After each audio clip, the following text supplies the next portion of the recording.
Last, the first game tips off in just about 30 minutes, and NBA Today is here to get things started. Here's a look at Cooper Flagg, just a few hours away from his debut, warming up on the court here in Vegas a little earlier this morning. We will have his game for you right here on ESPN. As we say hello to Vegas basketball in July, Bobby Marks, what number summer league is this for you? Number 29. Number 29 for Mr. Marks, our elder summer league statesman over here, Udonis Haslem, who has played in these games. Our senior insider, Sean. 12 for me. 12 for you, 9 for me. 22. 22 for you, D. We're going to get a look at Jeremiah Fears, at Derek Queen, as well as Sharon Tanitz Jr., Rob Dillingham. That game tips off behind us in just about 30 minutes between the New Orleans Pelicans and the Minnesota Timberwolves here. But of course, this crowd that's already actually pretty impressive is going to be a whole lot bigger when Cooper Flagg suits up at 5 o'clock local time tonight for the Dallas Mavericks when they're in action here. If you wanted to get a ticket, Udonis, for that game, I hope you already did, because they are pricey. If you want to get into the building, it'll cost you an average of $205 for today's session. That's just outside the top 5 for a single day at Vegas Summer League here. I'm hearing great things, by the way, gentlemen, coming out of the Dallas Mavericks camp. Bobby, I don't know what you've heard about Cooper and his post-draft process here. They've been really impressed, especially with his outside shooting. Well, that's the big thing. I think defensively, we know what he can do as far as impact the game here, and it's the unknown as far as the ability to kind of stretch the floor.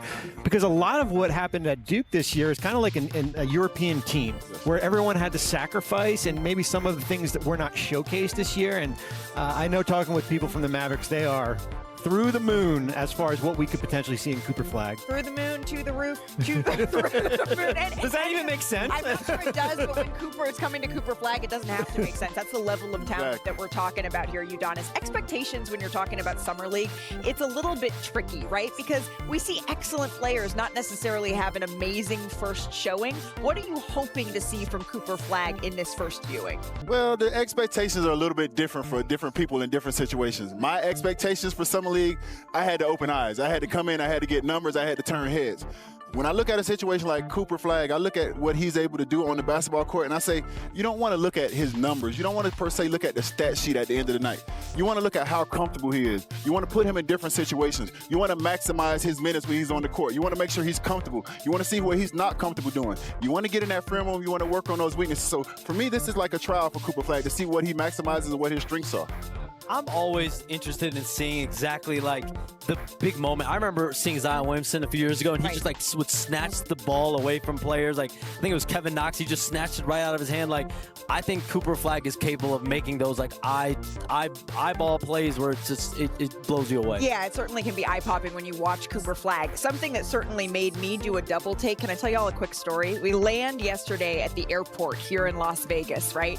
And I'm going over to carousel number 16 to gather my bags and get set for this trip here. And I look across the way, and there is the entire Dallas Mavericks team who flew commercial here, including Cooper Flagg, waiting like the rest of us to grab his bag off of the carousel with his teammates. He did get a first-class seat on the flight, but again, usually we're not used to seeing these guys in that sort of environment. And for Cooper, he kind of has just taken this I'm every man approach, but when he's on the floor, it's out of this world in a lot of ways. And I'm curious if we're going to see him playing point guard at all tonight here, Bob. That's what I've circled. That's what I'm most interested to see, because we saw Jason Kidd when Cooper was introduced in his press conference come out and say, we're going to throw him into the fire here in this Lakers game, and we're going to have him play a little bit point guard.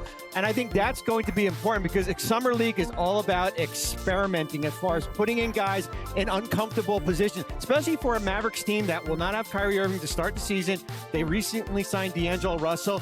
I'm intrigued to see Cooper Flagg with the ball in this game later today. Certainly, it's the lottery picks that all of us have our eyes on, but also this is a time for guys who maybe were undrafted, who aren't necessarily on a roster spot yet, to prove themselves to general managers around the league. That's kind of one of my favorite parts about this. It's the first action and the biggest action for a lot of these guys in their career. Guys land contracts from what we see in these games, and they have a massive UD being probably one of the major ones that's had a championship level impact. But this is a great place place when you see players stand out and players get two ways off these deals, partial guarantees, and they end up being players that make factors come regular season. But Malika, honestly, what I look at, you have it's a melting pot. What's going on in Vegas right now? You have agents, you have team execs, you have team owners, all on site here.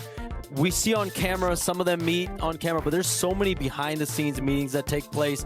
The NBA's moratorium is over, so guys are now officially able to sign. They're able to meet with teams, and I think a lot of that happens in back hallways of hotels and in back, rooms, restaurants, and things like that. So that's what I have also got my eye on as well, and there's still could be a lot of movement in the league. This is when I start singing Hamilton, right? We're in the room where it happens when we're here in Las Vegas. Well, to be a good company man, this is Disneyland in the NBA version. Right. If you want to come to Disneyland for the NBA, come to Las Vegas for the next 10 days. 29 years in a row, like Mr. Marks has over here. But it doesn't mean that news around the association has stopped here. In fact, just before we came on air, Shams, you had some breaking news out of Oklahoma City. What more can you tell us about Jalen Williams? Malika, All-NBA Oklahoma City Thunder star Jalen Williams has agreed to a 5-year maximum rookie contract extension worth up to $287 million. His agents, Bill Duffy and Justin Haynes at WME Basketball, told me.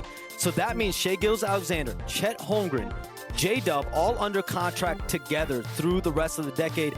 As they enter the primes of their career, they're not even technically in their prime. Shai Gilgeous-Alexander, 26. You have J-Dub being 24, Chet Holmgren, 23. Wow. All maxed out, all under contract through the rest of the decade, up to 287 for J-Dub, but in total here, $822 million in projected extensions for these three players. This is their core three guys moving forward. Yeah. This is about to be their third straight season as a non-tax paying team. Yep. But clearly, the bills are going to keep getting higher.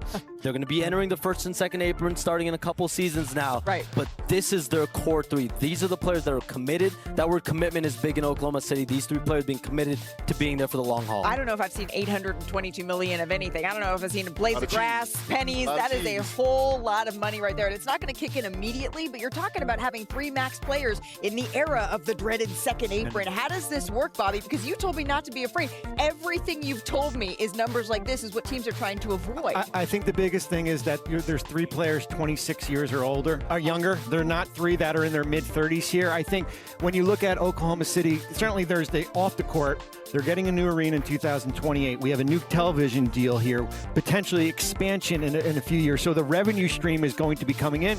And then you look at the resources they have, the potential of 4 first-round picks next year to maybe offset some of these contracts. Sam Presti's done a terrific job staggering money here.